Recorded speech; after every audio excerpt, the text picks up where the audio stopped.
رمضان في مصر حاجة تانية والسر في التفاصيل. শ্রদ্ধেয় সুপ্রিয় দিনী ভাই ও বোনেরা, আমি আমার কথা দীর্ঘ করব না। আমি আপনাদের পরিচিত শেখ রয়েছেন, শেখ আবু আবদুল্লাহ সাজ্জাদ হোসেন হাফিজাহুল্লাহ, আল্লাহ তাআলা তাকে দীর্ঘজীবী করুক। তো আজকের এই আলোচনার বিষয় আমাদের হলো যে কোরআন কেন নাজিল হয়েছে, কোরআন নাজিল হওয়ার পেছনে আল্লাহ তাআলার মেন উদ্দেশ্য কি, এটাই আজকে আমাদের মূল বিষয় আলোচনা। তো সর্বপ্রথম শেখ আমি প্রশ্ন করতে চাই যে এই কোরআন কি শুধু মুসলমানদের জন্যই নাজিল হয়েছে?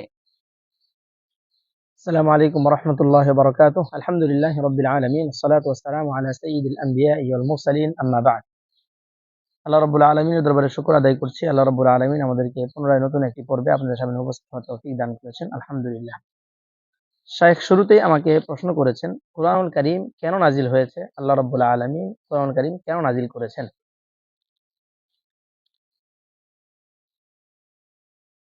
কোরআন কেন নাজিল হয়েছে এর অনেক কারণ রয়েছে। এর মধ্যে এক নম্বর কারণ হলো যে এই কোরআন মানুষের হেদায়েতের জন্য আল্লাহ রাব্বুল আলামিন অবতীর্ণ করেছেন। যেমনটা সূরা বাকারার শুরুতে আল্লাহ রাব্বুল আলামিন ঘোষণা দিয়েছেন, হুদান লিল মুত্তাকিন, যালিকাল কিতাবু লা রাইবা ফীহ। এমন একটি কিতাব যে কিতাবের মধ্যে কোনো সন্দেহ নেই, হুদান লিল মুত্তাকিন, মুত্তাকিদের হেদায়েতের জন্য এই কিতাবকে আল্লাহ রাব্বুল আলামিন অবতীর্ণ করেছেন।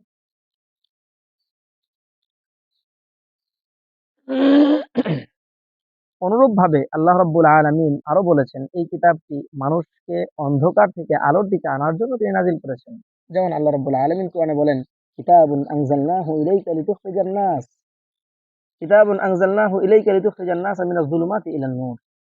মানুষকে অন্ধকার থেকে আলোর দিকে বের করার জন্য আমি এই কিতাবকে অবতীর্ণ করেছি। তার মানে আমরা বুঝতে পারলাম যে এই কোরআন শুধুমাত্র মুসলমানদের জন্য নয়, মানে আল্লাহ তাআলা বিভিন্ন জায়গায় মানুষদেরকে খেতাব করেছেন, শুধু প্রসঙ্গ করেছেন, মানে পুরো মানব জাতির জন্য। জি শাইখ, আপনি যেটা বলেছেন, আমরা যদি আরো স্পেসিফিক ভাবে বলি যে এই কোরআনটা শুধুমাত্র মুসলমানদের জন্য নয়, বরং কোরআন পুরো জগৎবাসীর জন্য অবতীর্ণ হয়েছে।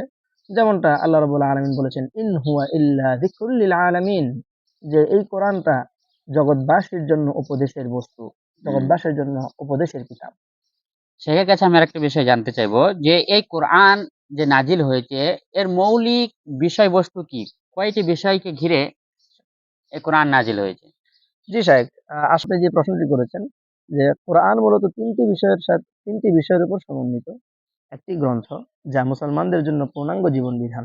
এর মধ্যে এক নম্বর হলো তাওহীদ, আল্লাহর পরিচয় লাভ করা। দুই নম্বর হলো রিসালাত, আল্লাহ নবীর পরিচয় লাভ করা, যার মাধ্যমে আমরা এই দিন শিখেছি, পেয়েছি। আর তিন নম্বর হলো একজন মানুষ যখন আল্লাহ তাআলার উপর বিশ্বাস করে, তার রাসূলের উপর ঈমান আনে, তখন এই দ্বীনের যে সকল বিধিবিধান তার উপর মানা আবশ্যক হয়, অর্থাৎ আহকাম। এই মোট তিনটি বিষয়ের উপর কোরআন সমন্বিত, তাওহীদ, রিসালাত এবং আহকাম। তো শেখের কাছে আমি জানতে চাইবো যে সূরা ইখলাস, এটা আমরা জানি, প্রায় আমরা হাদিসেও পড়েছি যে পুরো কোরআনের এটা ৩ ভাগের ১ ভাগ। তাহলে পুরো কোরআনটাকে নাজিল করা কি দরকার ছিল, বা অতগুলো সূরা কেন? শাইখ, আপনি সুন্দর প্রশ্ন করেছেন। সূরাতুল ইখলাস তাআদিলু সুলুসাল কুরআন, কোরআনের 1/3 সমান। তাহলে কেন পূর্ণ কোরআন নাজিল হলো, আর সূরা ইখলাসটাই বা কিভাবে কোরআনের 1/3 সমান হলো? আমরা প্রথমেই বলেছি কোরআনটা তিনটা বিষয়ের উপর সমন্বিত, তাওহীদ, রিসালাত, আহকাম। আর সূরাতুল ইখলাসের পূর্ণটাই তাওহীদের উপর সমন্বিত। তাওহীদের বিষয়বস্তুকে স্পষ্ট করা হয়েছে। সুতরাং তাওহীদের বিষয়কে স্পষ্ট করার দিক দিয়ে সূরা ইখলাসটা কোরআনের 1/3কেই কেমন যেন স্পষ্ট করেছে। এইজন্য এটা কোরআনের 1/3 সমান। তিনি শায়খ আরো একটা জিনিস বলেছেন, যে তাহলে পূর্ণ সূরা কোরআনের অন্যান্য সূরাগুলো কেন নাজিল করা হলো? কোনো একটি বিষয়কে বোঝার জন্য, কোনো একটি বিষয় বোঝার পর সেটাকে দৃঢ় করার জন্য, সেটার জন্য অনেক উদাহরণ, ঘটনা মানুষের সামনে যখন আসে, তখন মানুষ এগুলো থেকে শিক্ষা গ্রহণ করে। তো কোরআনুল কারীমের মধ্যে আল্লাহ রাব্বুল আলামিন তাওহীদ, রিসালাত এবং আহকাম সম্পর্কে আলোচনা করেছেন বিভিন্ন ভাবে। তার মধ্যে অন্যতম একটি পদ্ধতি হলো আল উমামুস সাবিকা, আল কিসাস লিল উমামিস সাবিকা। পূর্ববর্তী যে সকল উম্মত আছে তাদের বিভিন্ন ঘটনা আল্লাহ রাব্বুল আলামিন আমাদের সামনে স্পষ্ট করেছেন, যাতে করে এগুলো থেকে আমরা শিক্ষা নিতে পারি, তাদের ভুলগুলো যেন আমরা পুনর্বার না করি।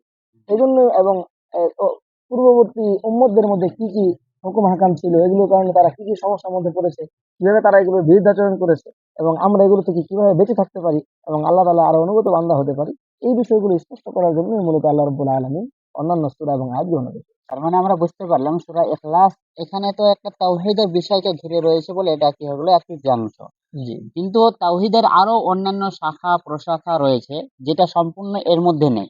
জি যেমন আরো আল্লাহ তাআলার হাতের কথা, আরো অন্যান্য বিষয় রয়েছে, মুখমণ্ডল, আরো অন্যান্য বিষয়, তো সমস্ত কিছু বিভিন্ন সূরাতে ওগুলো রয়েছে। তো এগুলো যদি দেখি তো আমরা শুধু তাওহীদের দিক দিয়ে, অর্থগত দিক দিয়ে, তো এটা কোরআনের ৩ ভাগের ১ ভাগ হচ্ছে। সেইজন্য এখানে কোরআনকে ওটা বোঝানোর জন্য, ওটা মর্যাদার জন্য ওটাকে রাখা হয়েছে। তো সেক্ষেত্রে আমি আরেকটা বিষয় প্রশ্ন করতে চাই যে সর্বপ্রথম কোরআনের যে আয়াতগুলি নাজিল হয়েছে তার মূল বিষয়বস্তু কি ছিল? আর এটাও আমি জানতে চাই যে কেন আল্লাহ তাআলা এরকম বিষয়টাকে চয়েস করেছে বা চয়ন করেছেন? সুন্দর বলেছেন শেখ। আল্লাহ রাব্বুল আলামিন সর্বপ্রথম আয়াত নাজিল করেছেন, যেটা আমরা পূর্বে একটি পর্বেও বলেছিলাম, ইকরা বিসমি রাব্বিকাল্লাযী খালাক।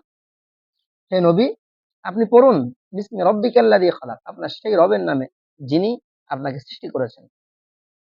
তো এখানে আল্লাহ রাব্বুল আলামিন সর্বপ্রথম জ্ঞান অর্জন সংক্রান্ত আয়াত দিয়ে কোরআন অবতীর্ণ করা শুরু করেছেন। কারণটা কি? কারণ একজন মানুষ যখন দ্বীনের জ্ঞান অর্জন করবে, তখন তার মধ্যে ওই জিনিসের গুরুত্ব এবং মাহাত্ম্য তৈরি হবে, এবং তা জানার প্রতি, তা মানার প্রতি আগ্রহ তার আরো বেশি করে তৈরি হবে। এইজন্য আল্লাহ রাব্বুল আলামিন কিন্তু কোরআনের অন্যত্র বলেছেন, ফাআলাম আন্নাহু লা ইলাহা ইল্লাল্লাহ ওয়াস্তাগফির লিযামবিকা, যে সর্বপ্রথম তুমি জ্ঞান অর্জন করো যে কি আল্লাহ ছাড়া কোনো ইলাহ নেই, এবং তোমার যে সকল পাপ হয়ে গিয়েছে, ত্রুটি হয়ে গিয়েছে, তোমার গুনাহের জন্য তার কাছে ক্ষমা প্রার্থনা করো।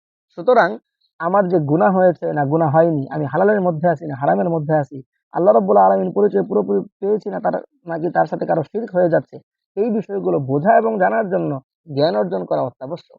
এই জন্যই আল্লাহ রাব্বুল আলামিন সর্বপ্রথম জ্ঞান অর্জন সংক্রান্ত আয়াত দিয়েই কোরআন অবতীর্ণ করা শুরু করেছেন। কেননা জ্ঞান অর্জন করা ইমানের একটি গুরুত্বপূর্ণ অংশ।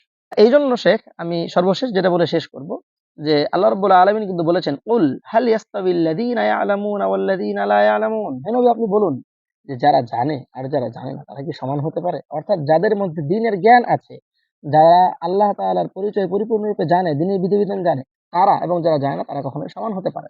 এইজন্য আল্লাহ রাব্বুল আলামিন এই বিষয়টিতে অতীব গুরুত্ব আরোপ করেছেন। সে খুব সুন্দরভাবে উত্তর দিয়েছেন, আমরা শুনলাম যে কোরআন নাজিলের মেন উদ্দেশ্য কি। মেন উদ্দেশ্য যেটা আল্লাহ তাআলা বলেছেন সেটা হলো যে লোকেদেরকে হেদায়েত দেওয়ার জন্য, ভালো ও মন্দের মধ্যে পার্থক্য করার জন্য। এটাই হলো মেন উদ্দেশ্য, লোকেদেরকে অন্ধকার থেকে আহ, উম, আলোর দিকে নিয়ে আসার জন্য, শিরকে পথ থেকে বের করে তাকে তৌহিদের পথে নিয়ে আসার জন্য। এটাই হলো মেন উদ্দেশ্য, এটাই হলো মেন লক্ষ্য, তো মেন কারণ এটা। তারপরে আমরা জানলাম যে এই কোরআন শুধু মুসলমানদের জন্য নয়, বরং এটা যত মানুষ জাতি রয়েছে দুনিয়ার সকল মানুষ জাতির জন্য এই কোরআনটা। তারপরে আমরা জানলাম যে কোরআনের যে একটি সূরা রয়েছে, সূরা ইখলাস, এটাকে এক তৃতীয়াংশ বলা হয়। তো এক তৃতীয়াংশ কেন বলা হয় সেটা জানলাম। কোরআন ৩টি বিষয় নিয়ে, মৌলিক বিষয় নিয়ে অবতীর্ণ হয়েছে। তার মধ্যে একটি হলো তাওহীদ ও আকীদাগত দিক দিয়ে নিয়ে। তো এই ইখলাসটা তার অর্থগত পুরোটা আহ, আল্লাহ তাআলার সঙ্গে যে সম্পর্কিত, তার পরিচয় আকীদা এখানে প্রকাশ পায়, যার কারণে এটাকে সুলুসুল কোরআন, অর্থাৎ কোরআনের এক তৃতীয়াংশ বলা হয়েছে। অনুরূপভাবে শেখ শেষে যেটা বললেন সেটা হলো যে কোরআন যে সর্বপ্রথম আয়াতগুলি নাজিল হয়েছে সেটা ছিল ইকরা বিস্মি রাব্বিকাল লাযী খালাক, শিক্ষা অর্জনের ব্যাপারে। মূল বিষয়বস্তু কি ছিল? শিক্ষা অর্জন করা। তো এখানে যদি আমরা একটু ভাবি, একটু যদি আমরা বিবেককে আমাদেরকে দোহরাই, আমরা বুঝতে পারবো, আমাদের বুদ্ধিকে যদি একটু খাটাই আমরা বুঝতে পারবো যে এখানে দেখেন, আমরা জানি যে সময়ে আয়াতটি নাজিল হচ্ছে সেই সময়ে পরিস্থিতি কেমন ছিল? পরিস্থিতি ছিল এমন যে লোকেরা একে অপরের খুন পিপাসু ছিল। মানে কথায় কথায় তরবারি বের করে নিয়ে ঝগড়া শুরু হয়ে যেত। এমন কোন ঝগড়া শুরু হয়ে যেত ছোট ছোট বিষয় নিয়ে, সেটা বছরের পর বছর চলতে থাকতো। মারামারি, দ্বন্দ্ব, কলহ তাদের মধ্যে আম ছিল, জেনা ব্যভিচার আম ছিল। তাহলে সবকিছু সাধারণ হওয়ার পরেও এমন জায়গায় রসুল সাল্লাল্লাহু আলাইহি সাল্লামকে সর্বপ্রথম কি নাজিল করছেন সবকিছু সমাধান হিসাবে, যে তুমি পড়ো। তার মানে এখানে মেন ক্যাটাগরি হলো এটাই, যে পড়া হলো এমন একটি বিষয় যেটার কারণে আমরা জেনা, ব্যভিচার, দ্বন্দ্ব, কুলহ, রানা, দাঙ্গা, ফাসাদ সব কিছুকে দমন করা, দুনিয়ার যত সমাধান আছে সমস্ত সমাধানের মেন চাবিকাঠি হলো পড়া। সে যদি তার ব্যাপারে তার পড়া, তার জ্ঞান অর্জন না করে, শিক্ষা অর্জন না করে, তাহলে সেই বিষয়ে তার কখনোই সমাধান হবে না। যেমনটা আল্লাহ তাআলা বলেছেন, কুল হাল ইয়াস্তাবিল্লাযিনা ইয়ালামুন ওয়াল্লাযিনা লা ইয়ালামুন। হে নবী, আপনি বলে দিন, যারা জানে আর যারা জানে না তারা কি কখনো সমান হতে পারে? কখনোই নয়। তার মানে এখানে যে কোরআনের সর্বপ্রথম ইকরা পড়ার ব্যাপারে, যেটা জ্ঞান অর্জন করার ব্যাপারে নাজিল করার কারণ হলো এটাই, যে কেননা এই পড়াই হলো সমস্ত সমাধানের, সমস্ত সমস্যার সমাধান। এটা আমরা বুঝতে পারলাম। তো শ্রদ্ধেয় সুপ্রিয় দিনী ভাই ও বোনেরা, তো আল্লাহ তাআলা যে উদ্দেশ্যকে কোরআনকে পাঠিয়েছে, আমাদেরকেও কোরআনকে তেলাওয়াত করে, কোরআন পড়ে বুঝে সে উদ্দেশ্যকে বাস্তবায়ন করতে হবে। আমরা যদি নিজেদেরকে নিজেদের জীবনে কোরআনের এই আসল উদ্দেশ্যকে বাস্তবায়ন করতে পারি, তাহলেই আমরা সফল কাম হব। অবশেষে আল্লাহ তাআলার কাছে দোয়া করি, আল্লাহ তাআলা যেন আমাদের সকলকে কোরআনকে ভালোভাবে বোঝার, তদরূপ আমল করার তৌফিক প্রদান করুক। আমিন। আসসালামু আলাইকুম ওয়া রাহমাতুল্লাহি ওয়া বারাকাতুহু।